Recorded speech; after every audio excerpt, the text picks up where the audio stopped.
दोस्तों, आज जो मैं कहानी सुनाने जा रही हूँ उस कहानी को सुन के आपकी आंखों से आंसू गिरने लगेंगे।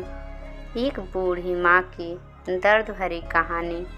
3 साल हो चुके थे बेटे को अपना घर छोड़कर विदेश में बसे हुए। इन 3 सालों में बूढ़ी माँ और ज़्यादा बूढ़ी हो गई थी। 75 वर्ष की उम्र में सुलोचना देवी की याददाश्त काफ़ी कमज़ोर होती जा रही थी। उन्हें रोज़मर्रा की चीज़ें याद नहीं रहती, लेकिन जो उन्हें हमेशा याद रहता था उनका बेटा। दिन हो या रात, एक पल भी ऐसा ना होता जब उन्हें अपनी बेटी की याद ना आती। दूसरी तरफ बेटा था जो साल भर में एक आधा बार फ़ोन कर लिया करता, 1-2 मिनट से बात ज़्यादा नहीं किया करता। फिर भी यह बूढ़ी माँ टकटकी लगाए अपने बेटे का इंतज़ार करती रहती। एक दिन बेटे का विदेश से फ़ोन आया। हेलो हेलो, सुन रही हो माँ? अनिल बोल रहा हूँ, तुम्हारा बेटा।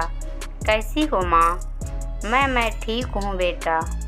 तुम, बहू और मेरा पोता कैसा है? माँ ने पूछा। सब अच्छे हैं माँ, मैं अगले हफ्ते घर आ रहा हूँ लेने। अब हम सब साथ में ही लंदन में रहेंगे माँ। तुम्हारी बहू कह रही थी माँ को यहाँ पर लेकर आओ, बेचारी अकेली वहाँ परेशान होती होगी। बेटे ने कहा। माँ की बूढ़ी सूखी आंखों में आंसू से भीग गई।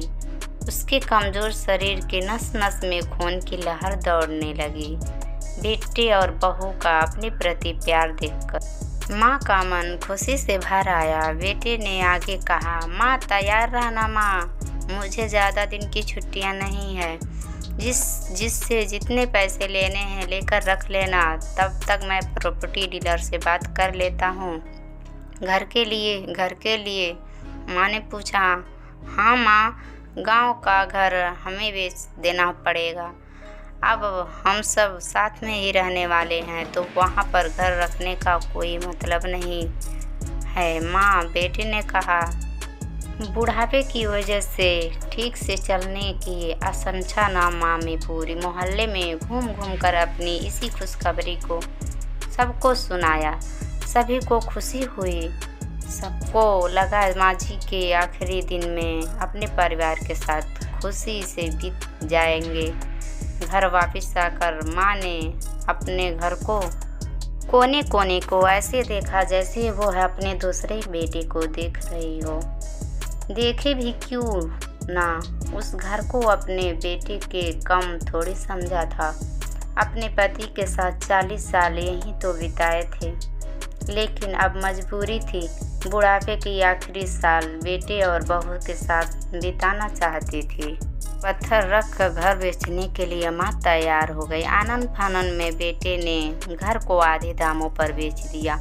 माँ ने ज़्यादा नहीं, लेकिन जिन जिन चीज़ों से दिल लगाया था उन चीज़ों को समेटा और बेटे के साथ टैक्सी में बैठकर एयरपोर्ट के लिए चली गई।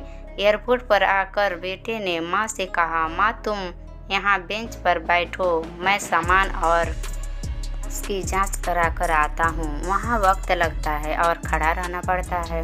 तुम्हें तकलीफ़ होगी, तुम यहीं आराम करो, मैं यूँ गया यूँ आया। माँ बेंच पर बैठ गई और बेटे अंदर चला गया। काफ़ी समय हो गया, बेटा वापस नहीं लौटा। माँ सोचने लगी ज़्यादा भीड़ होगी इसीलिए देर लग रही होगी। अंधेरा होने को आया। अब तो लोग की हलचल कदमी भी कम होने लगी। माँ को अब चिंता होने लगी। एक कर्मचारी ने आकर पूछा, किसकी मिलना है? माँ जी आपको यहाँ पर क्यों बैठी हैं? डरती हुई आवाज़ में सुलोचना देवी बोली, मैं अपने बेटे का इंतज़ार कर रही। क्या नाम है माँ जी आपके बेटे का? कर्मचारी ने पूछा। अनिल है नाम मेरे बेटे का, सुलोचना देवी ने बताया। कर्मचारी अंदर गया और थोड़ी देर बाद बाहर लौटा। उसने सुलोचना देवी से कहा, माँ जी लंदन जाने वाली फ़्लाइट तो दोपहर में ही जा चुकी है। आपका बेटा भी उसी फ्लाइट में से जा चुका है। आप अपने घर चले जाइए। क्या जा चुका है? अरे मैं घर जाऊं, घर? माँ की आंखों से आंसुओं से सैलाब उठने लगे। जैसे तैसे माँ घर पहुंची, जो अब उसका नहीं था, बिक चुका था। वो वहीं बरामदे में तुलसी के पास सो गई। घर के नए मालिक को उस पर दया, एक रूम किराए पे दे दिया। पैसे से खाना और किराया का बंदोबस्त हो जाता था। दिन के बीतने लगे। कुछ दिनों बाद घर के नए मालिक ने सुलोचना देवी से कहा, माँ जी, आप अपने रिश्तेदारों के यहाँ जाकर क्यों नहीं आती? इस उम्र में आपके लिए वही अच्छा होगा।